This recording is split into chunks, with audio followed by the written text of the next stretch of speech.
Fala galera, tudo bem? Mais um vídeo aqui sobre o Chelsea. Havertz chegou. E agora? Como que esse time vai ser montado? O que o Lampard vai fazer com tanta opção do meio pra frente?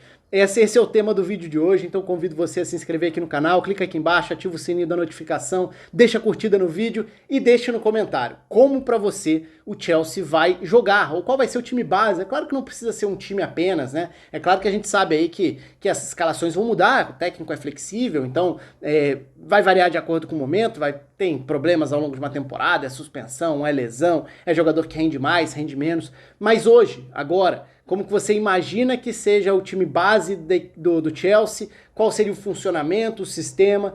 Porque acho que é um tema bastante amplo mesmo, e principalmente depois da contratação do Kai Havertz, até pelo fato da janela do Chelsea ser muito movimentada, né? Já tinha tido o Ziyech lá atrás, contratado, aí depois teve a contratação do Timo Werner, agora teve a contratação do Kai Havertz, mas antes teve também o anúncio ali do Chilwell, aliás, na mesma semana, junto com o Thiago Silva. Então é uma contratação, é uma janela pesada do Chelsea, isso ninguém discute. Agora, qual vai ser o caminho do Lampard? Se a gente pensar que na temporada passada o Lampard variou, 3 zagueiros, linha com 4, mudança de perfil dos pontas, vai jogar com ponta armador ou com ponta de velocidade, vai jogar com que tipo, com que perfil de 9, vai jogar com um meio-campista, um volante atrás de 2 meio-campistas, vai jogar com uma dupla de meio-campistas. Quem vai fazer que função? Olha, isso aí dá assunto para dias, porque realmente muita coisa aconteceu dentro dessas escolhas do Lampard, dentro dessa flexibilidade, e alguns jogadores foram crescendo, os garotos cresceram, foi uma temporada muito positiva para o Chelsea no sentido de desenvolvimento de garotos, ganhando espaço, ganhando peso, né, ganhando relevância. Então o Mason Mount, o Hudson-Odoi entre seus altos e baixos de bola e de comportamento também, mas é um jogador de muito potencial. Aí Reece James, Billy Gilmour, Tomori, jogadores que foram entrando, tendo espaço, alguns entraram e saíram, enfim. O Pulisic termina a temporada, não é um garoto da base, obviamente, mas é um garoto ainda, e termina a temporada em altíssimo nível também, foi a melhor das novidades do Chelsea na reta final, na volta pós-parada da pandemia. E agora, né, com tanta gente disponível, como que fica esse encaixe? Então, primeiro, quero saber a opinião de vocês aqui embaixo e vou tentar abordar um pouco mais esse tema na questão das possibilidades de encaixe, porque não dá para cravar de que forma o time vai jogar. No vídeo da contratação do Havertz, eu lembrei da entrevista que ele dá ao Marca falando que ele se enxerga como um meio-campista, não exatamente como um 10, e ele terminou a temporada jogando como um 9 no Bayer Leverkusen, muitas vezes, fazendo gols assim, inclusive. Então ele chega ao Chelsea para ser exatamente o quê? Eu acho que na questão da linha de defesa, se a gente quiser o ponto de partida, dá para discutir o gol, obviamente, pela temporada abaixo do Kepa, mas aí não é uma questão de titularidade agora, e sim de janela, o que vai acontecer. Mas olhando para a linha de defesa, vejo um crescimento grande com o Thiago Silva e com o Chilwell, eu falei sobre isso no vídeo lá naquela ocasião, mas acima de tudo, o Chilwell chega para dar a opção do Chelsea jogar de forma mais confortável numa linha com 4, algo que não acontecia com o Marcos Alonso. Eu acho que partindo do princípio do número de opções que o Chelsea ganha do meio para frente, é provável que o Chelsea jogue numa linha com 4, ainda mais tendo o Chilwell agora para fazer o lado esquerdo, porque ele oferece a capacidade de abrir o campo no corredor esquerdo sem precisar ser um ala, que é uma diferença em relação ao Marcos Alonso. Então o Chilwell acaba dando um equilíbrio, um encaixe maior a essa primeira linha, produzindo ou entregando ofensivamente e dando algum equilíbrio defensivamente. Na direita o Azpilicueta, tem a opção do Reece James se desenvolvendo aos poucos, mas o Azpilicueta é um dos líderes do time, tem uma regularidade em altíssimo nível se a gente pegar o todo, né, já de várias temporadas no Chelsea. O Thiago Silva chega para elevar o nível da defesa, e aí eu acho que a gente entra na parte mais interessante, que é como fica essa composição do meio para frente. Se a gente for falar sobre o volante, primeiro, qual vai ser o sistema? Vai jogar num 4-2-3-1, por exemplo, que acomodaria o Havertz à frente de uma dupla de volantes para o Havertz ser esse jogador atrás do 9? Seja lá quem for o 9, porque aí é uma outra questão pra gente abordar aqui, vai jogar com um trio de meio-campistas? Se for com esse trio de meio-campistas, né, eu tô pensando numa formação com 1 e 2, né, 2 meio-campistas à frente de um primeiro. Quem vai ser esse primeiro? Vai ser um passador, o cara da distribuição? O Jorginho era esse cara, um jogador que vai carimbar toda a distribuição na saída de bola, vai qualificar esse primeiro passe procurando opções mais avançadas. Só que, se você escala o Jorginho ali, onde vai ficar o Kanté? O Kanté jogando numa faixa mais avançada hoje, ele vai entregar menos tecnicamente do que as outras opções que o Chelsea já tem. No fim da temporada, a gente viu o Lampard trabalhando o Kanté como esse primeiro, algo novo, algo diferente. Porque embora a gente tenha essa ideia do Kanté como um volante, ele não necessariamente jogou como um único volante na maior parte da carreira. Ele quase sempre, inclusive no Chelsea, jogou numa dupla de meio-campistas. Ao lado do Matip, por exemplo, se a gente for lembrar o período lá com o Conte, ou mesmo no Leicester, ao lado do Drinkwater também. Então, é uma composição um pouco diferente, mas que mostrou no fim da temporada que pode funcionar, porque ele tem dinâmica, ele tem passe, embora não seja o melhor homem da distribuição, ele tem passe, ele tem ocupação de espaço e ele pode fazer coberturas ali, dando um equilíbrio defensivo para um Chelsea que vai ter muita gente de qualidade mais para frente. Então ele pode virar esse o que seria mais do que nunca transformar o Kanté num jogador que ocupa essa posição, essa área do campo do Makelele, nessa comparação que sempre foi muito frequente. Eu gravei um vídeo falando sobre o Kanté nesse espaço do campo, vou deixar aqui em cima também. Mas, então, ok, você tem o Gilmour que terminou a temporada machucado, mas que deixou boa impressão, mas ainda é garoto, ainda deve entrar e sair do time, tentar aproveitar espaço nas Copas. Se a gente pensar que vai ser o Kanté ali, quais serão as outras opções? Se for numa dupla, o Kovacic talvez seja uma presença mais certa ali, até pelo bom nível que teve na reta final de temporada. Ele cresceu, ele recuperou um melhor nível de futebol, então pode ser esse companheiro do Kanté numa dupla de volantes? Pode, só que aí a gente já tá limitando a uma vaga restante no meio campo. De quem vai ser? Vai ser do Havertz, jogando atrás do 9? Mas e o Mason Mount nisso? O Mason Mount na temporada passada foi usado tanto como um meio campista, quanto como um meio avançado e também como um meio aberto. Então é um jogador versátil. E é um jogador muito importante que foi muito usado pelo Lampard. E que pra mim tem mais até esse perfil de conseguir ser um armador que organiza voltando, mas que não deixa de atacar, de avançar, de dar opção mais à frente. Então eu acho que ele acaba sendo uma boa conexão dentro do campo. O Kovacic é um jogador que participa mais na base da jogada, iniciando, conduzindo a bola em alguns momentos para levar uma faixa mais avançada. Se o Havertz for esse 8 que ele diz preferir ser, como que fica essa composição? Porque ele vai ter que jogar como esse meio campista ao lado do outro. Esse outro vai ser o Kovacic, ou o Chelsea pode ter Kovacic e Mount, aliás, pode ter Mount e Havertz à frente do Kanté, por exemplo, mas aí o Kovacic sai do time. São algumas das possibilidades nessa faixa do campo. Isso que a gente não tá nem falando da questão da distribuição das vagas para um eventual trio ofensivo. Porque nesse caso eu tô pensando no Havertz mais recuado. No vídeo do Havertz eu falo um pouco mais sobre como ele ataca os espaços, quais as faixas de campo, enfim. Então você pode ter o Havertz como esse meio campista que vai formar um trio, mas que vai ser muito mais o cara que se projeta para definir, seja se projetando para as costas da linha de volantes ou atacando a área, chegando para gerar mais volume, números ofensivos. E aí isso vai deixar com o outro meio-campista ao lado dele o papel de ser mais o cara da construção, seja ele o Kovacic, o Mason Mount. E do meio para frente? A gente está partindo do princípio de que para a direita o Ziyech chega para jogar. O Ziyech é um jogador que também arrisca muito, então até o índice dele de erros acaba sendo um índice grande, porque ele arrisca o tempo inteiro.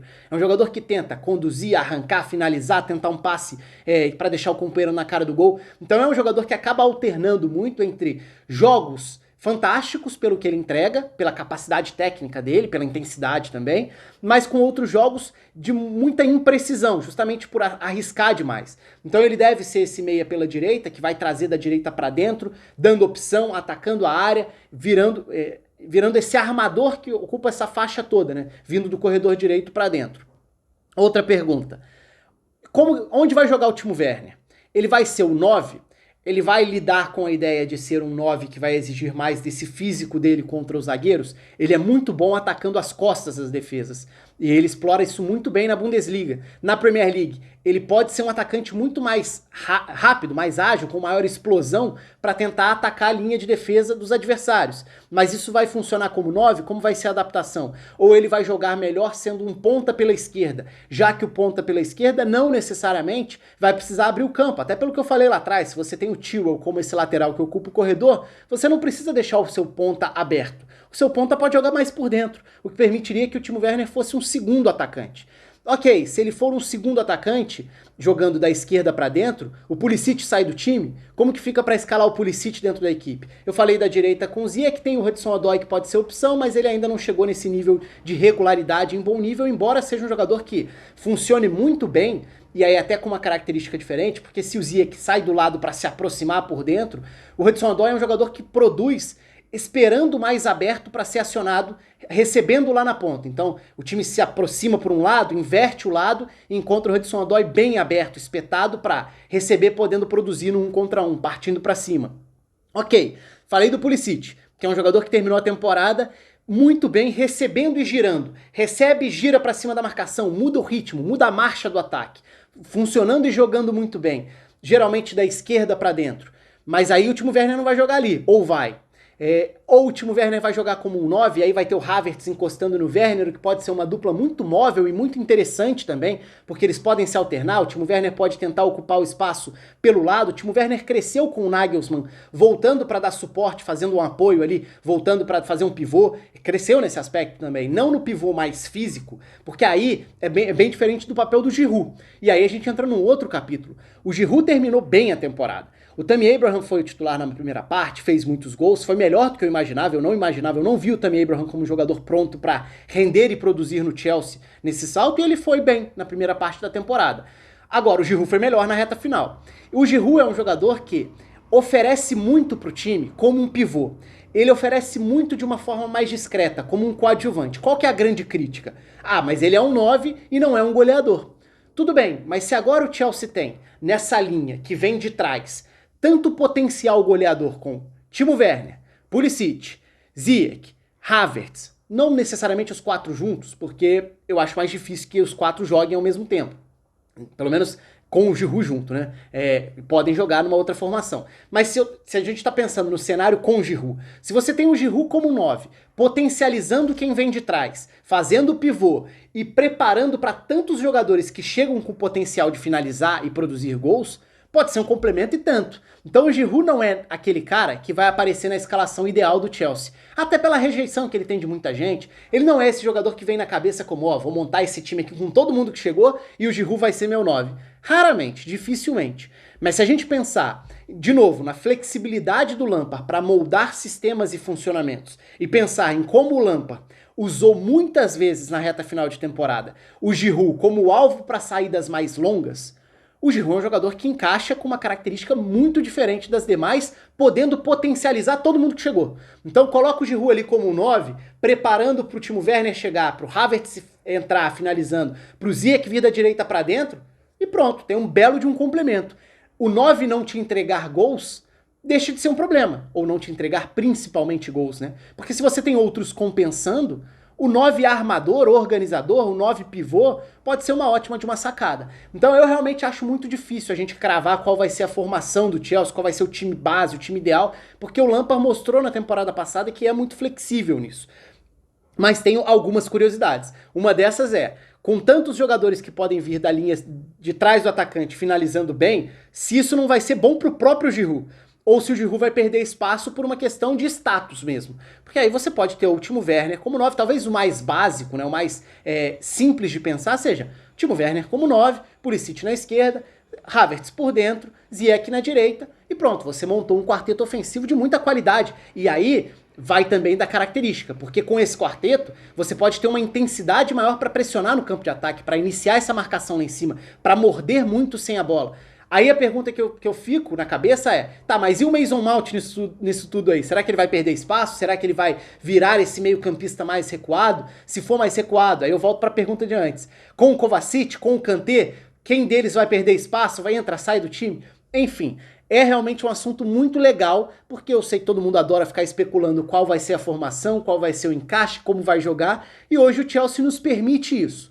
A única certeza que a gente tem agora é, o Lampard tem um salto enorme de qualidade de material humano nas mãos, né? Ele passa a ter jogadores de um nível bem superior. Então isso joga a expectativa do Chelsea mais pro alto. Isso joga a cobrança do Chelsea mais pro alto. É diferente do ano passado, quando ele chega no Chelsea que não podia contratar, que tinha perdido seu principal jogador com a transferência do Hazard pro Real Madrid, e ele teve mais tempo, além de ter uma aceitação, uma aprovação muito grande pelo jogador, que foi um enorme ídolo que é, mas isso ajudou no primeiro momento a ele conseguir contornar uma situação complicada, tendo uma maior compreensão. Agora, ele fez uma boa primeira temporada, é importante lembrar isso. Agora a cobrança passa a ser num outro nível. De que forma o Chelsea vai entregar? E uma outra questãozinha. essa é uma pré-temporada diferente, né? É uma transição de uma temporada para outra bem diferente do normal. Então não dá pra dizer que tem tempo pra preparar, pra organizar, a janela tá atropelada, a temporada terminou, a Champions terminou depois, aí já tem o campeonato começando pouco tempo depois. Então não tem muito tempo pra você treinar, preparar um time pra chegar voando. Ter mais gente chegando de fora pra um sistema de jogo exige mais gente se adaptando. Então isso às vezes retarda o processo, não é uma regra. Pode ser que todo mundo se adapte bem. Um ponto bem legal, que tem sido um comportamento padrão nessas transferências do Chelsea, é pensar que quase todo mundo tem falado que conversou com o Lampard e que isso foi um fator para optar por ir para o Chelsea. Eu acho que isso diz bastante sobre um Lampard que entende o lado do jogador como grande jogador que foi, entende o que pode deixar os jogadores mais confiantes e confortáveis em aceitarem o projeto, mas também um Lampard que mostra essa capacidade, essa flexibilidade como treinador para pensar ideias que contemplem o que os jogadores querem. Isso é bem legal, mas é claro, se isso vai dar certo ou não, o desenvolvimento de tudo isso, a gente vai ter que esperar a temporada para saber, e é claro que isso vai ser assunto várias vezes aqui ao longo da temporada no canal. Enfim, esse era um vídeo que vocês pediam, cobravam já há algum tempo, como o Chelsea pode jogar, como que fica o encaixe com tanta gente chegando. Não dei uma resposta objetiva porque eu acho que ela não existe até que a gente veja esse time em ação. Mas acho que deu para levantar vários questionamentos aqui, várias possibilidades, vários encaixes, formações diferentes. Comentem aí, quero saber o que vocês acham disso tudo, qual formação vocês preferem, quais funções vocês preferem. Se inscrevam, deixem a curtida no vídeo que é sempre importante para o canal. Um abraço e até a próxima.